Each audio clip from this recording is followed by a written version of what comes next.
It's time for chapter 11! Alright, here we go. Chapter 11, Love and Lovecraft. The musicians played, and the evening progressed.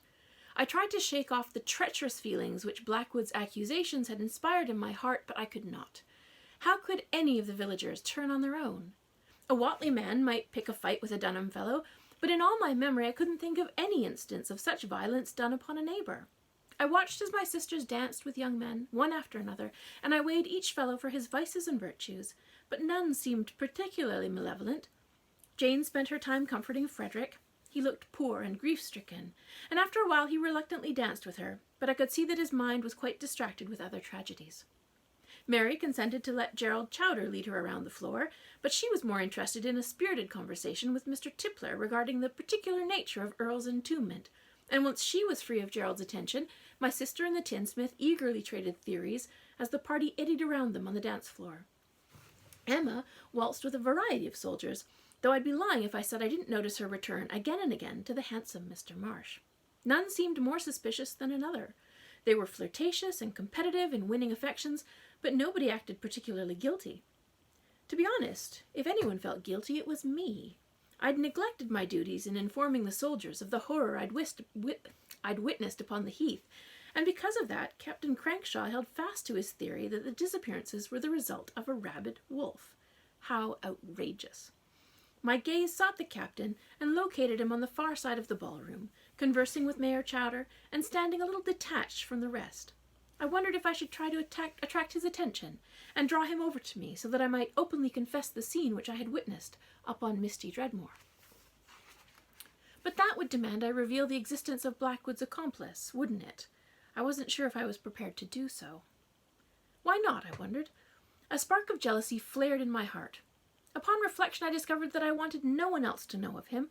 I desired his company for myself and no other. Never had I felt such a selfish urge. I wished for no one to intrude upon our friendship, not even my sisters, and I was left bewildered at the strength of my own desires.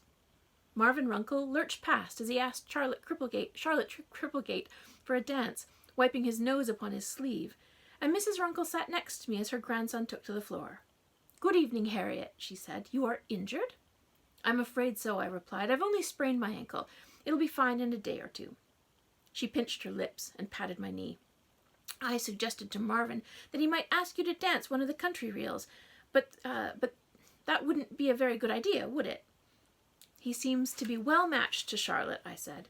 The two of them were the same height, and they both moved with just enough awkwardness to counteract the other, in the same manner that two waves cancel each other out and result in calm water. The old woman gave an assenting nod. "Your sisters are doing a fine job of entertaining the young men. You just sit and relax." For a while, she regaled me with ripping tales of post-office deliveries and her latest knitting project, and I let her carry the conversation as I watched the faces go by. The Winterbottoms, the Cripplegates, the Bierces, even Father Noonan was here, although he wasn't ready to commit the sin of a Scotch reel. I knew these villagers all so well. I'd grown up with every one of them. Save for the soldiers, the only person I did not know was Mr. Aloysius Blackwood, and he had been remarkably judicious in sharing any tidbits of information about his past. Then a thought occurred. "What about Mr. Blackwood?" I asked Mrs. Runkle. "I've heard that he sends and receives a great number of parcels." "Oh, yes, dear," she gushed. "He's very industrious." "To whom?" I said. "From whom?" The old woman blinked her tiny eyes behind her spectacles, thinking hard to remember. "Oh, let me see. Universities and colleges in far Cascadia, mostly. One was called Ravensroad? That is a town in California, is it not? I don't know it to be sure, but the man has been most active in sending books and boxes, large and small." Her face squeezed into a map of wrinkles. "When I shake them, they sound like they're filled with rocks and dirt." "Why would someone send dirt?" I said. "He must be a geologist, I think," she replied. I thought you told Mrs. Darling that he was a fur trader." "Did I?" she said. "Perhaps I did. He could be a naturalist, I suppose. Whatever his title, he's a very busy man." I nodded towards the portrait. "And who do you think that is?" I asked. "An ancestor of noble genealogy," Mrs. Runkle replied. "A man of Mr. Blackwood's character would like a reminder of his own royal lineage, should he have one. Now, if I had a spot in my home for a lovely big painting like that, I'd much rather have a landscape and pretend it's a window, wouldn't you? Then you could think it's summertime in the garden no matter what the season. You enjoy gardening? I said. Oh, goodness, yes, there is no finer pastime, said Mrs. Runkle, very merry. Have you walked through the gardens of Northwich Hall? They are the loveliest you'll ever see, I think. Did you know my husband helped with their construction? My lovely Warren, God rest his soul, he kept the park for Mr. Posy, and trimmed the hedges and raked the leaves. Well, that was very long ago. Then you must know the grounds of Northwich Hall quite well, I replied. Once I did, she answered. Mr. Posy was a stuffy fellow, always with his nose in a book, but Mrs. Posy could be kind. She was a fine cook, so I heard. And their sons? I pressed. The boys were troublesome, but then again, what would one expect? Their father did not discipline them, and spirited boys must have a firm hand to control them, or their liveliness and natural competition curdles into wickedness. Too much youthful energy, you know. She giggled and held out her old hands. If only one could harness all that pluck and keep it for a rainy day.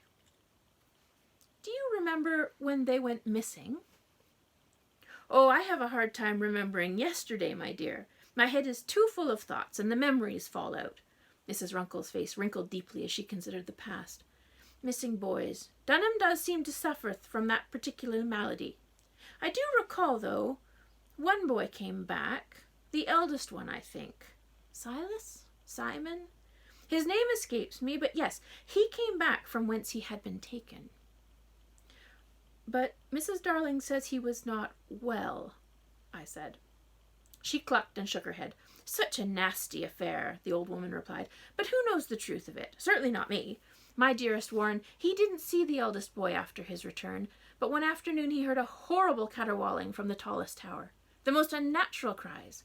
And until his dying breath, my brave Warren claimed the voice was Mr. Posy, calling out his son's name at the very moment his mind cracked in two. She gave a little shudder. And then Mr. Posy went to Broadmoor, and that was that. The village closed up the house and relieved my faithful Warren of his duties, and he never returned to the grounds as long as he lived. How dreadful, I said. She nodded sadly. Oh, but it was a long time ago. I barely recall it.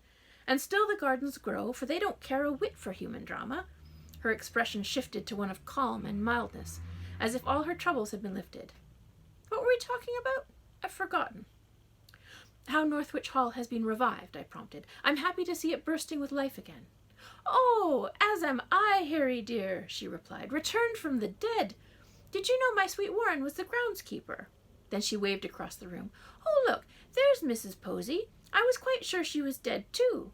She tottered to her feet. I must go and give the hostess my best regards, and apologize for thinking she was rotting in a grave. The old woman tottered away to join Mrs. Cripplegate by the punch bowl. None of these people were guilty. I found myself weary of thinking such a terrible thing. The quartet was skilled, but their music was lively and boisterous, and as more of the militia arrived, the hall grew very hot and very crowded. Every person that brushed against me left an impression of their heart, lusty, jolly, jealous, drunk, and I felt a headache threatening. Emma was sweeping around the dance floor again with Mr. Marsh, and Jane was sitting on a couch opposite me, deep in conversation with Frederick Darling. Mary was engaged with the Poole sisters in a friendly debate, all of them stating their positions amid complacent smiles and general encouragement, defending their opinions with good cheer. My sisters were enjoying themselves immensely. Meanwhile, I was stuck alone on a couch in the corner, searching the multitudes for a troubled conscience. My spirits sagged. Oh, if only I had a book to read. I rose to my feet and limped out of the room into the empty foyer. The doors had been left open to allow a draught of night air. Quieter, fresher, cooler, in all ways more agreeable than my previous spot on the sofa.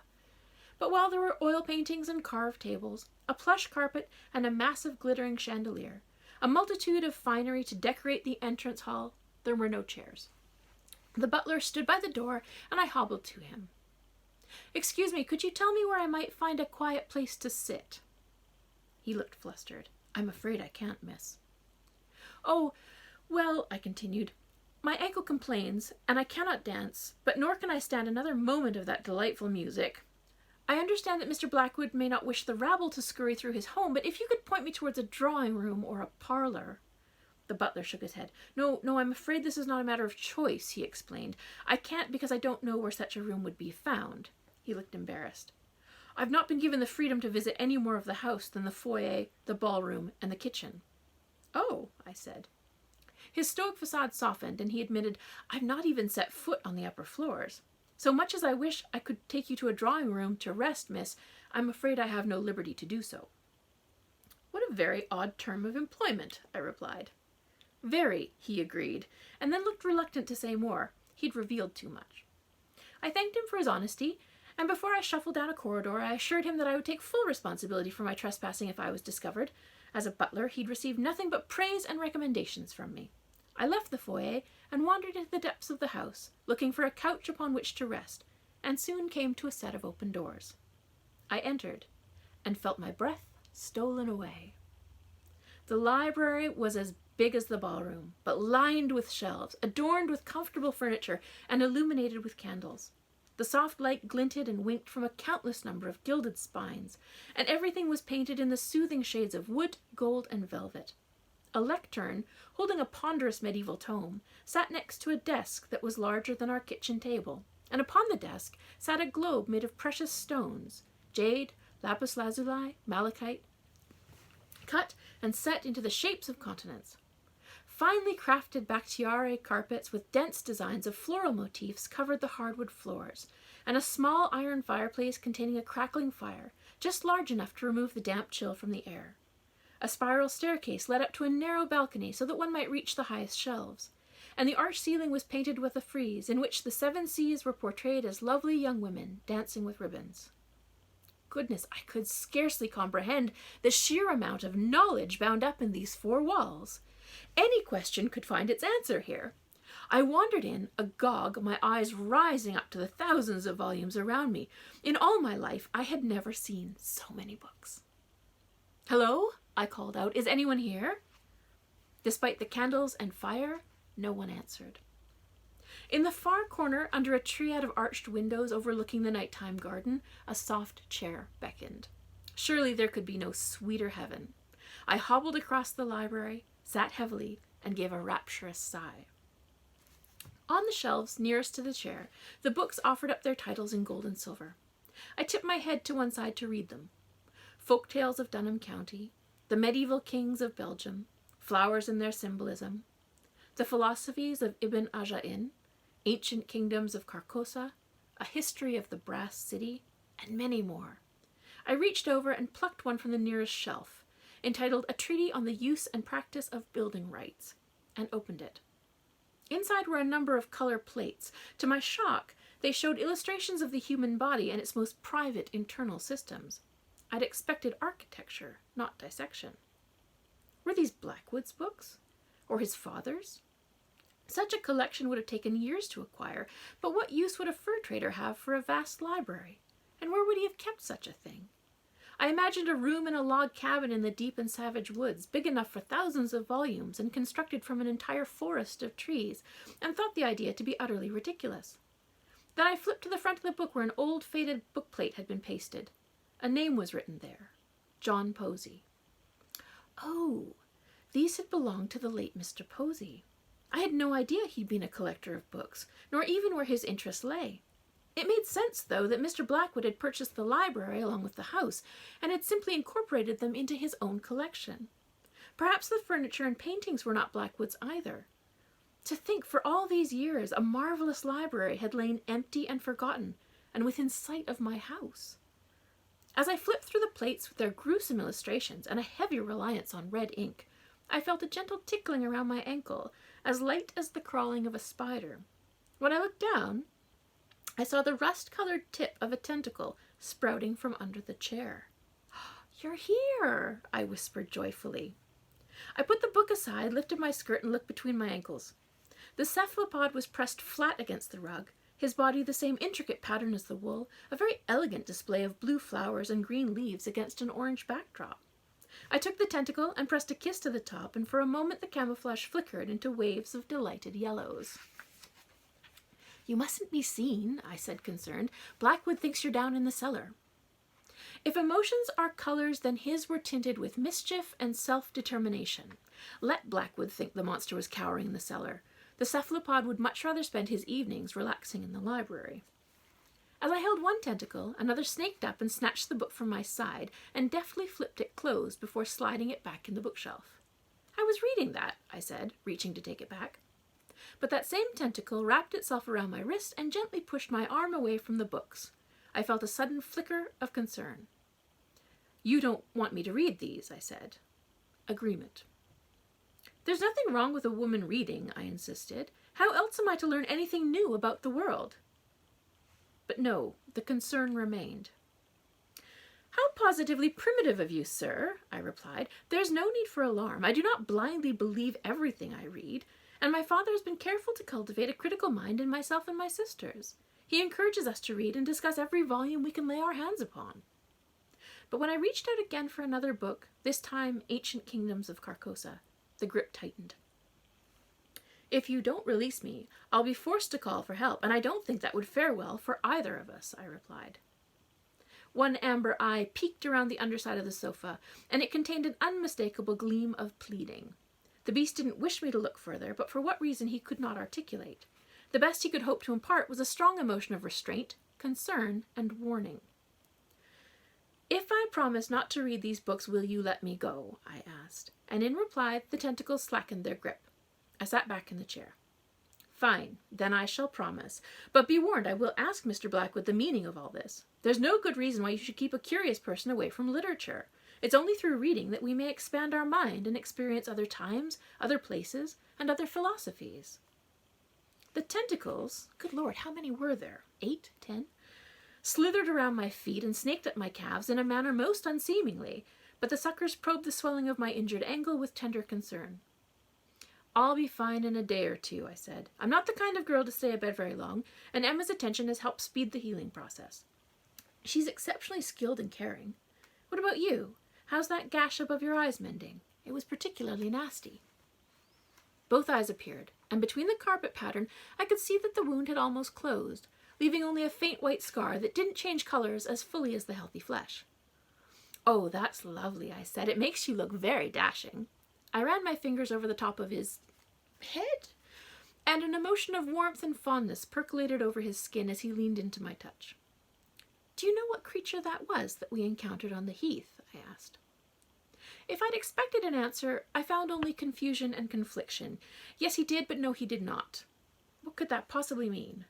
I, too, was growing frustrated by the limitation of my talents. Emotions are all well and good to feel out a situation, but they're horribly inefficient when one needs particulars. "Does Blackwood know?" I asked. "If I ask him, will he be able to explain?" This met with emotions that ranged from fear to anticipation to outright refusal. "So you don't wish me to ask Blackwood, and you don't wish me to read, and I'm determined not to return to the ballroom because it's far too noisy for my comfort," I said. "All right, what do you propose we do to pass the time? Do you play chess?" One tentacle wrapped itself around my wrist and pulled me gently until I stood. Then it pulled again, "Come with me," and he let me hobble after him through a second door and down a maze of corridors and galleries, avoiding all people by the merits of such a vast and labyrinthine building, until we reached an exit. The creature pushed aside the door, and suddenly we were outside in the garden, on the far side of Northwich Hall. The moon shone full and bright upon us, and the land was silent and still. Any guests were far away at the other end of the building, with the whole expanse of the south wing between us. The beast curled itself down to the shore of the fish pond, surging like a knot of kelp tossed on the waves of a storm, and as he slipped under the water, I sat at the edge of the pond and watched him with rapt delight. He was eerie and moved in a most outlandish way, but he was graceful too, and there was an alien pulchritude to him that intrigued me. Under the night sky, his skin appeared as sleek as oil, rippling with 1,000 colors, all shades of browns, purples, and blues. The twilight gloom held just enough flickering starlight to create points of reflection on the gloss of his limbs, so that they appeared bejeweled with diamonds and sapphires. The tip of one tentacle crawled ashore and inched through the grass towards my foot. It delicately touched the bare skin of my ankle, as if seeking to console me. I was curious to know what activity he had in mind, and I stayed perfectly still as he moved slowly, patiently. One wide eye watched me with rapt fascination. I reached down and touched the tentacle. Strong, lean muscles moved under the slick, mottled skin. The limb had an intelligence of its own, quite separate from the body of the beast. But from the direction of his eyes I felt his intentions as clearly as if he had spoken. He didn't wish to hurt me. Our conversations from the night before last had left him ravenous for communication. For too long he'd been alone, locked in the prison of his own biology. I had been focusing on one tentacle, and he had many. I suddenly realized the tendrils were seeking out information from other parts of my body too. One was stroking the curve of my shoulder, another had plucked at the wisp of my hair. I was surrounded on all sides by a network of limbs, 10 at least, and as thick as fence posts at their roots. They arched over my head and blocked out the sight of the far forest, creating a wreath of suckers. While he meant me no harm, he was also reluctant to let me go. I leaned in close to the nearest eye. I'm the first person to understand you in a very long time, and for that reason you don't wish to release me, yes? But if we're to be friends, you can't hold too tight. I drew my hand over one tentacle, causing a shiver. Trust me, I won't run away. The net of tentacles relaxed, recoiled a few inches. See, I said, reclining amongst the suckers, I'm not going anywhere. A sense of relief flooded through his body, closely followed by that intense, unmatched curiosity and the longing of desire. The tentacle that had been tickling my ankle moved up my calf, and it stroked the skin of my leg. A curious proposition, I said, and laid my hand upon his skin, so that he might feel my consent as strongly as I felt his attraction. Now hold on here. I have to make sure that for Facebook, I'm not telling anything that is not suitable for general audiences. So, the next little bit, well, when a woman and an octopus like each other very much, they do a special kind of cuddle. And that's what happens next. But I'm not going to read it. You're going to have to get your hands on a copy if you want to read that part. But let's just say they have a very good time. And I'm going to skip across to the next part where they've just finished. All right? They're done. And when, too quickly, the storm of heaves washed over me and I felt that joy draining away, I realized I was no longer on dry land, but half submerged in the waters of the trout pond. My dress floated around me like a lily pad. While the limbs still held me aloft, the beast himself was fully submerged, and the great golden eyes watched me from under the glassy surface with an unmistakable gleam of anxiety and hesitation. I ran my hand over his forehead, a foot or so underwater. He trembled, shy and sheepish, and perhaps a little dazed by the flood of my emotions resonating through our bodies. Yes, that must be it. He'd felt that exhilarating rise to crescendo too, and the ferocity of my reaction had startled him. Oh, that was delightful, I replied, breathless and awestruck. One tentacle whipped around my wrist as the suction cup pressed itself to the skin of my forearm and gave it the moist smack of a kiss. The sensation that accompanied the kiss was unmistakable. He'd never felt such riotous pleasure. Plus, he'd managed to coax a frenzy from me and was feeling rather proud of himself. I wrapped 2 arms around his nearest limbs and hugged them close. And I suppose you do that to all the girls. Such a refusal. No. I found myself covered in 1,000 kisses from head to toe. Plus, an unmistakable question that could only be deciphered as, where do we go hence? Are you proposing that we pursue a courtship, I whispered, because, and please do not be insulted, I suspect that my parents will be aghast with this advancement. I entangled myself from his embrace and struggled out of the pond, all sodden skirts and petticoats, and leaving a trail of water after me. My mother has reconciled herself to my spinsterhood. Not in a million years could she have foreseen me in a relationship with a beast of the abyss. One tentacle slithered from the pond and wrapped itself around my wrist, and a second rose up to caress my neck. It was tender and sensual, and I kissed the tip of it. I sensed vulnerability flowing through his skin, a mix of regret and excitement and a little bit of mischief. He was concerned that he'd put me in a compromised position and worried that I would think less of him. Your place in my heart has not changed, but no, I shan't tell anyone about you if that's what you wish, I assured him. I arranged my dripping dress and sat on the wet ground and let his touch dance across my hands and neck. My body still tingled all over, and I hadn't yet caught my breath. I lay down across the cool grass. For long minutes we engaged in a silent conversation, all touch and caresses, with him resting under the dark water and me reclining under the stars. How could I tell anyone, I said at last. I don't even know what to call you. His name is Nate, came a reply from the door. I gave a yelp of surprise and propped myself up on my elbows to face the source of the voice. Mr. Blackwood stood on the step with his hands clasped at his back. How long have you been there? I said, surprised and flustered. Just long enough to know that he's finally professed his heart to you, the man said with disdain. I looked back to the beast in the pond, now slipping under the surface of the water as if hiding in shame from the man in the doorway. I turned back. You're mean, I said. You take delight in his embarrassment. I do, said Mr. Blackwood. Then he strode out across the lawn towards the trout pond. Miss Lovecraft, you are a very particular woman. Not many would submit themselves to the depraved desires of a monster, yet retain their wit or dignity afterwards. By all accounts, you should be reeling in madness after his touch. He harumphed. At the very least, you should be as shamed as he is, don't you think? Of course not, I replied. I'm not the one skulking in dark doorways, peeping on people in compromised positions, and being for all intents and purposes a perverted mockery of a gentleman. Blackwood laughed as he sat beside me, and said to the mirrored waters, Oh, Nate, don't hide away in the pond again. It's pathetic. He turned to face me.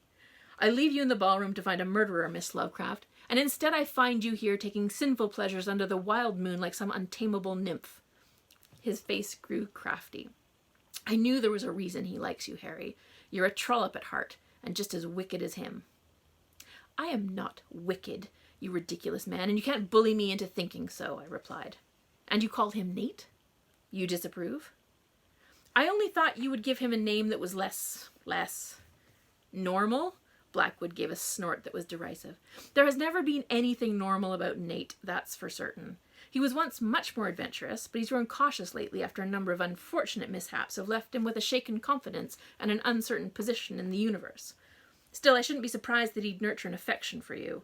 A passion for books? A fascination for the weird, unrestrained in your habits? Yeah, you two have much in common. The tentacles withdrew into the water. I thought Nate had retreated into the depths of the pool for the rest of the evening, abandoning me to Blackwood's conversations. But instead, Blackwood looked out across the black surface of the water and tipped his chin in the direction of the far side of the trout pond. Silent and statuesque, an anthropogenic giant rose out of the water, but he stood awkwardly and stilted, as if he could not balance properly. It was the same hulking figure I'd seen in the shadows, striped white and black, hunched and deformed. Oh, well, that's much better, Blackwood called out with no small measure of sarcasm. Practice makes perfect. I did see him, I exclaimed in the figure's direction. Then to Blackwood I said, He's a homunculus? Blackwood snorted. Hardly. Homunculi are tiny. But then what? Who knows what Nate is? He defies most descriptions, he said. But yes, you saw him once before, Miss Lovecraft, when you stepped into our house to admire the tapestries in the foyer. Blackwood shuddered.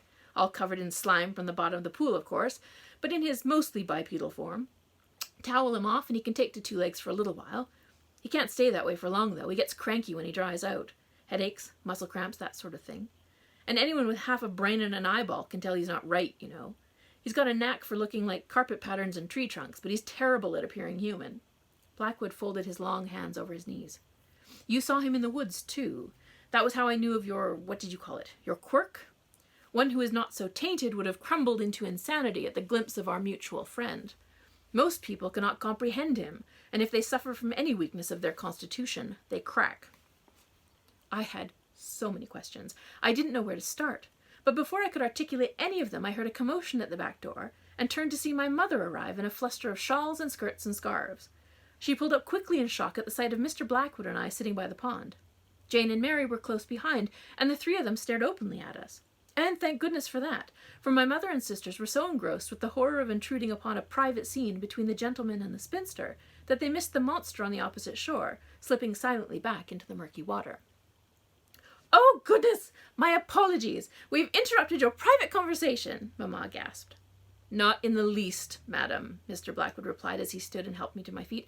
Harriet had fallen into the pond. I was happy to rescue her. Harry, scolded my mother with huge disappointment. Oh, sir, I am so very sorry to have inconvenienced you with her clumsiness. Harry, whatever possessed you to come outside and visit the garden? Your ankle, my sweet. Do I need reminding you that you are injured? Mamma waved to my sisters. Mary, help your sister. And Jane, go fetch your father. We must head home or Harriet will catch her death of cold in her wet dress. Look, already she has the flush of a chill in her cheeks. My mother turned to Blackwood with a look of helpless frustration. My eldest daughter is not always proper, and has a streak of silliness in her, as you might have noticed. And, again, Mr. Blackwood, I am so very sorry. There is no need for apologies, he insisted, sounding the very model of kindness. He turned to me and said, I've enjoyed every minute of your company, Miss Harriet. You are a singular woman with unique tastes, the likes of which I have never before seen. Mary bundled me up in her arms with no effort. Before she carried me away, I said, Thank you, Mr. Blackwood, for being so understanding. Please impress upon our mutual friend that I will cherish this evening in my memory, and I do look forward to meeting with him again very soon. Oh, I'm sure you do, Blackwood said with a devilish glint. So that's the end of chapter 11.